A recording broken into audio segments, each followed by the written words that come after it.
Mhuri Zimbabwe tatambira mashoko anodai kurwadza. Linda Masariro anozikanwa repolitician pamwe chete ari social media influencer akatisiya. Nchikutambirai pano paHot News TV pamuchange muchiwana manews updates ezvinhu zviri kuitika munyika yedu yeZimbabwe zvinonakidza zvotsiririsa. Kana iri first time yako ndokurudzirwa kuti usubscribe uturn on the notification bell so that pandodzoka nemamwe manews updates aupisa ndomunhu achatanga maona. Ngadzoke munhau dzedu ise.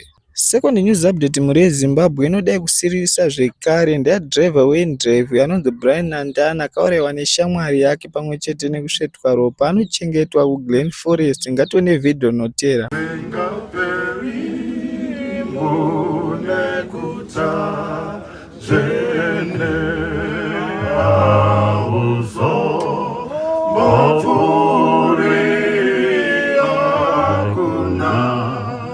Usiku ya Maria yabukuta masodzi awo wese hakuna kucha